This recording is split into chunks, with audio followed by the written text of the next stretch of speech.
You know that moment when the entire room just stops breathing? When every conversation dies mid-sentence and suddenly the only sound you can hear is your own heartbeat pounding in your ears. That's exactly what happened at my wife Sarah's 32nd birthday party. My mother, who I hadn't spoken to in almost 6 months, decided to show up uninvited. She walked into our backyard wearing this bright yellow sundress, like she was attending some kind of celebration. Which, I guess, in her twisted mind, she was. Sarah had been trying to get pregnant for 4 years. 4 long, devastating years. We'd spent our life savings on fertility treatments. We'd endured countless doctor visits, hormone injections, and procedures that left my wife sobbing on bathroom floors. We'd watched friends announce pregnancies on social media, while we deleted the apps because it hurt too much to see. And my mother knew all of this. She knew that Sarah cried herself to sleep most nights. She knew that we'd converted what was supposed to be a nursery back into a home office. She knew that every baby shower invitation felt like a knife to the chest. But none of that mattered to her. Because at exactly 7:15 p.m., right after Sarah blew out her birthday candles, right after she'd made her silent wish for a baby, my mother stood up. She tapped her champagne glass with her fork. The little ting, ting, ting sound echoed across our patio, and everyone turned to look at her. "I have an announcement to make," she said, with this sickeningly sweet smile. Sarah squeezed my hand under the table. I could feel her wedding ring pressing into my fingers. "I'm pregnant," my mother announced, like she was declaring world peace. The silence that followed was absolutely deafening. I watched my wife's face as every ounce of color drained from her cheeks.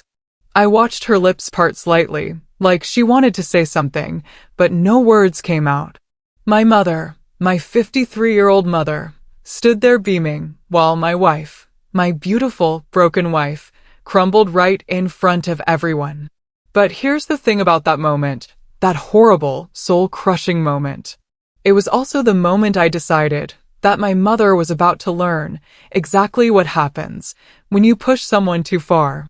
Let me back up and tell you exactly why this moment was the final straw. My mother, Patricia, has always been what you'd call a narcissist. But not the kind that throws tantrums or screams. No, she's much more calculated than that.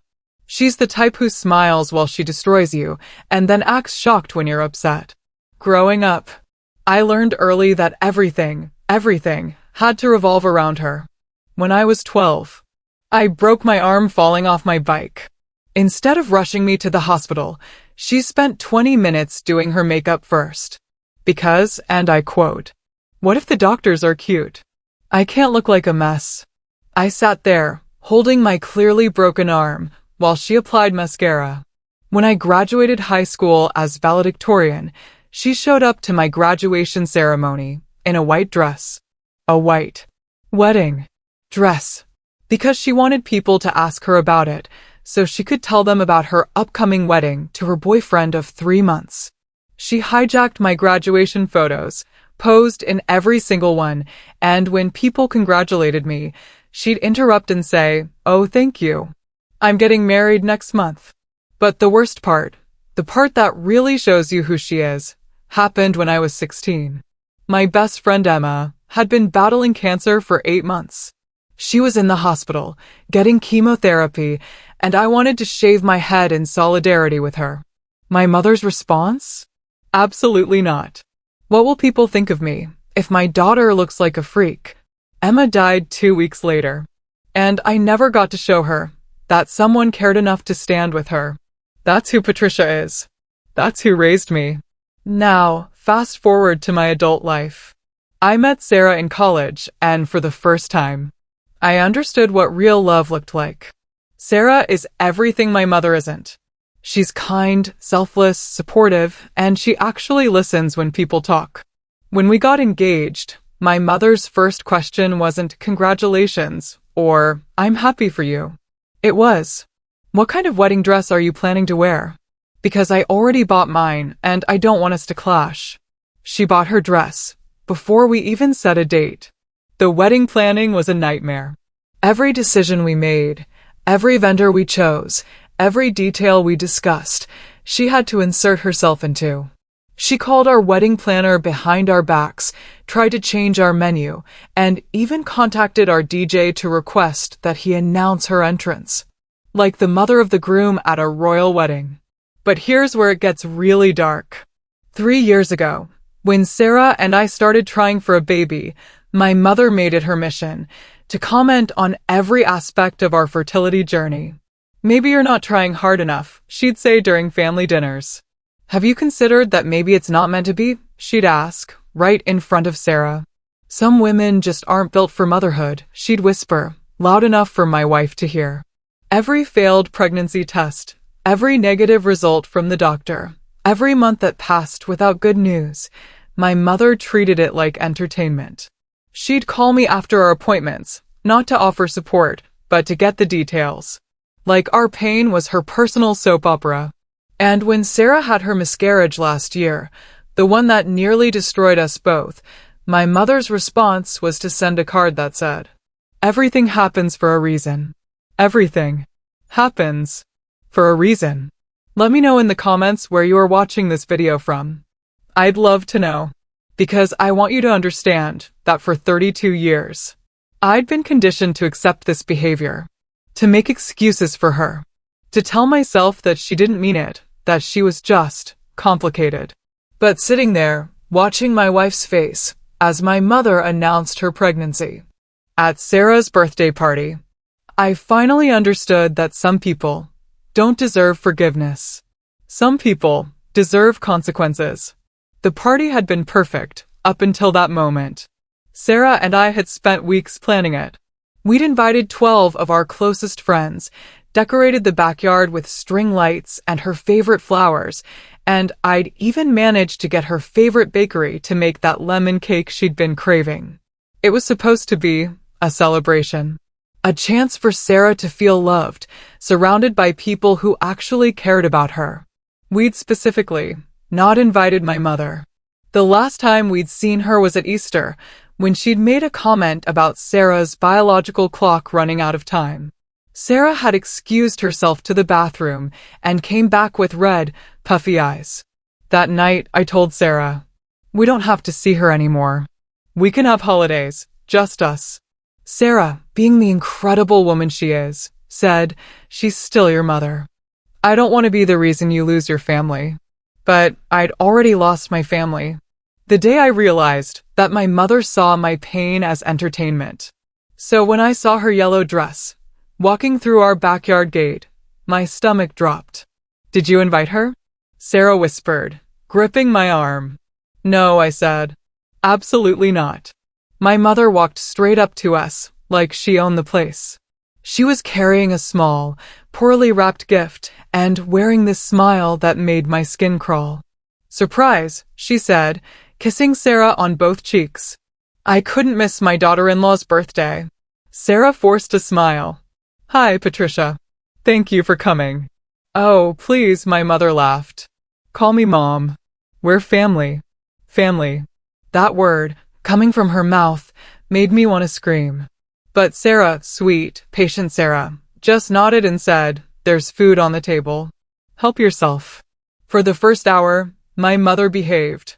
She made small talk with our friends, complimented the decorations, and even helped Sarah open her presents. I started to relax. Maybe she'd actually come to celebrate Sarah. Maybe, for once, she could put someone else first. I should have known better. The trouble started when our friend Jessica mentioned her pregnancy. Jessica had just found out she was expecting, and she'd asked permission to share the news at the party. Sarah had insisted it was fine, even though I could see it hurt her. "We're so happy for you," Sarah said, hugging Jessica tight. And she meant it. That's the kind of person Sarah is. Even in her pain, she can celebrate other people's joy. But I watched my mother's face during that conversation. I saw her eyes narrow, like she was calculating something. When Jessica finished sharing her news, my mother cleared her throat. "That's wonderful, dear," she said. "Pregnancy is such a blessing. Some people are just naturally fertile. She looked directly at Sarah when she said it. Sarah's smile faltered, but she didn't respond. Of course, my mother continued. Some women have to work harder for it. All those doctor visits, those expensive treatments, it must be so stressful. Mom, I warned, my voice low. What? She said, with fake innocence. I'm just making conversation. Our friend David, who's known us for years, tried to change the subject. Sarah, this cake is incredible. Where did you get it? Oh, the bakery downtown, Sarah said, grateful for the distraction. But my mother wasn't done.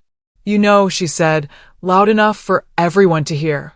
I read an article recently about stress and fertility. They say that women who are too anxious have a harder time conceiving. The table went quiet. Maybe if you just relaxed more, she continued, staring at Sarah. Stopped trying so hard, it would happen naturally. Sarah's face went pale. She set down her fork, and I saw her hands start to shake. That's enough, I said. I'm just trying to help, my mother said. Sometimes, an outside perspective can be valuable. I said that's enough. But the damage was done. I could see Sarah fighting back tears, and our friends looking uncomfortable. That's when I made the decision to tell my mother to leave. I stood up, walked around the table, and leaned down to whisper in her ear. You need to go. Now. She looked up at me, with this expression of mock surprise. But we haven't even had cake yet, she said, loud enough for everyone to hear. I mean it. Leave. Don't be ridiculous, she laughed. I drove all the way here to celebrate Sarah's birthday. I even brought a gift. She gestured to the poorly wrapped box, sitting on the table. Besides, she said, standing up and smoothing her dress, I have some news to share. And that's when she grabbed her champagne glass. That's when she tapped it with her fork. That's when she announced her pregnancy. Before I tell you what I did next, if you're enjoying the story, please subscribe.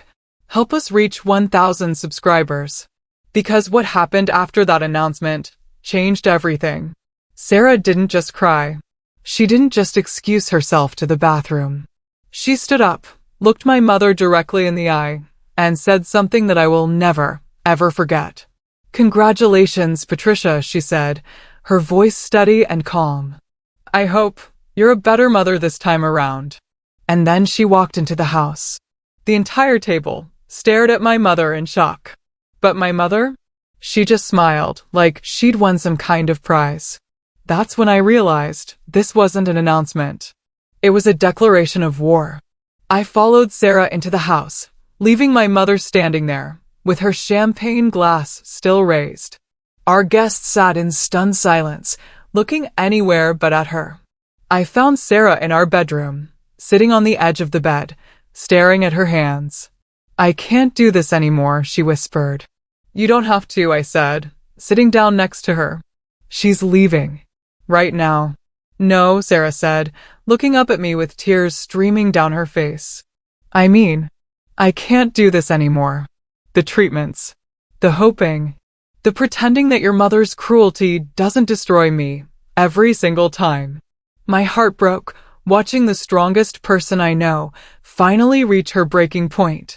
Sarah, she wins, she said. She finally wins. Because I'm done. That's when something inside me just snapped. I'd spent 32 years watching my mother hurt people. I'd spent 32 years making excuses for her behavior. I'd spent 32 years being her victim. But I would not let her destroy my wife. I stood up, walked to our bedroom window, and looked out at the backyard. My mother was holding court, telling our friends about her pregnancy symptoms, about her due date, about how surprised she was at her age. Our friends looked horrified, but she didn't care. She was performing, and she had a captive audience. That's when I remembered the envelope. 6 months earlier, when I'd stopped talking to my mother, I'd hired a private investigator. Not because I wanted to hurt her, but because I needed to understand who she really was. What I found was worse than I'd imagined. I walked to our home office, opened the filing cabinet, and pulled out a thick manila envelope. Inside were photographs, financial records, and legal documents that painted a very different picture of who Patricia really was. The boyfriend she was supposedly pregnant with? He was married. Had been for 15 years. The job she claimed to have as a consultant for a nonprofit? Completely fabricated. The money she'd been spending on designer clothes and expensive dinners?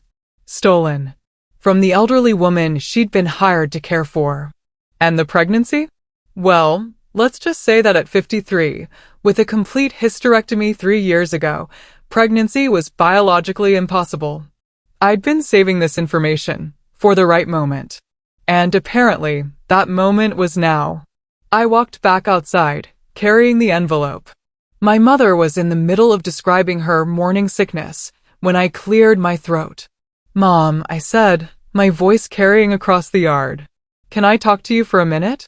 She looked at me with that same sickeningly sweet smile. "Of course, honey. But can it wait? I'm just sharing the wonderful news." "Actually," I said, opening the envelope, "I think everyone would be interested in hearing all of your news." Her smile faltered, just slightly. "What do you mean?" I pulled out the first photograph, a picture of her with her boyfriend, kissing another woman. "Well," I said, loud enough for everyone to hear. "Let's start with Robert. Your baby daddy." I held up the photo so everyone could see it. "This is Robert, kissing his wife of 15 years. Last Tuesday, at their anniversary dinner." The color drained from my mother's face. "I don't know what you think you're." "Oh, I'm just getting started," I said, pulling out more documents. "Let's talk about your job at the Sunshine Senior Care nonprofit. Except that organization doesn't exist." I showed everyone the incorporation documents that I'd had verified. Completely fictional. Made up. Just like most of your stories. My mother's hands started shaking, and she set down her champagne glass. "You're being ridiculous." "Am I?" I said, pulling out the financial records. "Because here are the bank statements, showing that you've been stealing money from Eleanor Hartwell, an 87-year-old woman with dementia who trusted you to help her." The silence was deafening again. But this time, it wasn't because of my mother's announcement. It was because everyone was staring at her in absolute disgust. And finally, I said, pulling out the last document, "Let's talk about your pregnancy." I held up her medical records that the private investigator had obtained legally. Complete hysterectomy. 3 years ago. At St. Mary's Hospital. I looked directly at her as her face went completely white. "So unless this is the second coming of Christ, you're not pregnant. You're just pathologically unable to let anyone else have a moment of happiness." The silence stretched on for what felt like hours. Then Jessica, sweet, pregnant Jessica, stood up. "You need to leave," she said, her voice steady. "Right now." One by one, our friends stood up. David pointed toward the gate. "Get out."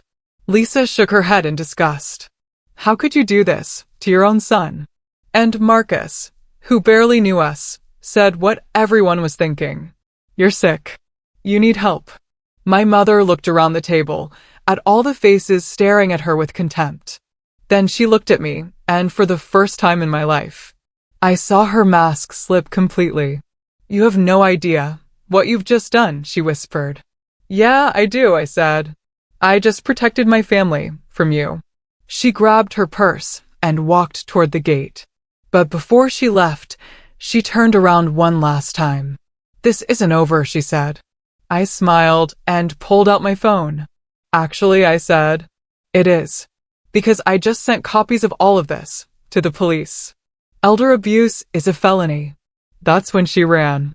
Literally, ran, in her yellow sundress and heels, out of our lives. And for the first time in years, I felt like I could breathe. The week after the party was the quietest week of my life. No phone calls from my mother. No surprise visits. No passive-aggressive text messages asking why I was being so dramatic. Just silence. Sarah and I spent that week talking. Really talking. About everything we'd been through, everything we'd endured, and everything we wanted for our future. I feel like I can breathe again, she told me, as we sat on our back patio. The same patio where everything had exploded. Me too, I said. But I knew the silence wouldn't last forever. And I was right. On Tuesday morning, exactly 9 days after the party, my phone started ringing. First, it was my Aunt Linda, my mother's sister. How could you humiliate your mother like that? She screamed, before I could even say hello. In front of strangers? She's family. She's a criminal, I said, calmly. She made a mistake. She stole money from an elderly woman with dementia. She lied about being pregnant. She's been torturing my wife for years. Everyone has flaws. I hung up. Then it was my cousin Mark. Dude, your mom is crying, saying you've destroyed her life. What's wrong with you? What's wrong with me? I said. Mark, she committed elder abuse. She's facing felony charges. But she's family. I hung up again. The calls kept coming, all day long. Aunts, uncles, cousins, family friends, all defending my mother. All acting like I was the villain for exposing the truth. By Thursday, the police had arrested her. Elder abuse, as it turns out, is taken very seriously. Especially when there's a paper trail showing systematic theft from a vulnerable adult. The detective who called me said Eleanor had lost over $40,000. Money she needed for her medical care. Your mother convinced this woman that she was her friend, Detective Morris explained. She had access to her bank accounts, her credit cards, her social security checks. She was slowly draining everything. $40,000. From an 87-year-old woman who trusted her. That evening, I got a text message from my mother. It was long and rambling and full of spelling mistakes. She was clearly panicked. How could you do this to me? I'm your mother. I gave you life. Everything I did was because I love you. You're destroying our family over nothing. Please call the police and tell them this is all a misunderstanding. I'll pay the money back. Please. I'm begging you. Don't let them put me in jail. I'm too old for jail. Please. I showed the message to Sarah. Are you going to respond? She asked. No, I said. I'm going to save it. For the trial. By Friday, Eleanor's family had contacted me. Her grandson, Michael, wanted to thank me personally. We knew something was wrong, he told me, over the phone. Grandma Eleanor kept talking about her friend Patricia, who was helping her. But every time we visited, there was less food in the house. Less money in her accounts. We couldn't figure out what was happening. I'm so sorry, I said. I wish I'd known sooner. You saved her, he said. The doctor says she was close to being evicted. Your mother had convinced her to sign over power of attorney. We could have lost everything. That conversation hit me harder than anything else. Because I realized that if I hadn't acted, if I'd continued to make excuses for my mother's behavior, Eleanor could have lost her home. The following Monday, I received an official letter from the district attorney's office. My mother had been charged with 3 felony counts of elder abuse, 2 counts of fraud, and 1 count of identity theft. She was facing up to 15 years in prison. Her bail was set at $50,000, which she couldn't afford because she'd spent all of Eleanor's money. So she sat in jail, waiting for her trial. And the family members who'd been calling me suddenly went quiet. Funny how that works, isn't it? When someone's behavior has real consequences, when there's actual accountability, suddenly no one wants to defend them anymore. But the best part, the part that really showed me I'd made the right decision, came 3 weeks later. Sarah came home from work with a smile I hadn't seen in months. I have news, she said. My heart stopped. Good news or bad news? Good news, she said, pulling an envelope out of her purse. I got the promotion. She'd been up for a management position at her company for over a year. But every time there was a family event, every time my mother created drama, Sarah would be so upset that she couldn't focus at work. They said my performance has been exceptional these past few weeks, she told me. They said I seem more confident, more focused. That's when I realized that removing my mother from our lives hadn't just protected us from her cruelty. It had freed us to actually live our lives. 2 months later, Sarah got her second piece of good news. She was pregnant.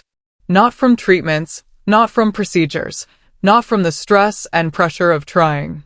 Just naturally. The way it's supposed to happen when you're not constantly walking on eggshells. My mother tried to call from jail when she heard the news. I didn't answer. And I never will again. My mother was sentenced to 8 years in prison. She'll be eligible for parole in 4 years. But even if she gets out early, she'll be a convicted felon. She'll never be able to work with elderly people again. She'll never be able to manipulate vulnerable adults the way she manipulated Eleanor. And most importantly, she'll never be able to hurt my family again. Sarah gave birth to our daughter on a sunny Tuesday morning in March. We named her Grace because that's what she represents for us. Grace. Hope. A new beginning. When I held her for the first time, I made her a promise.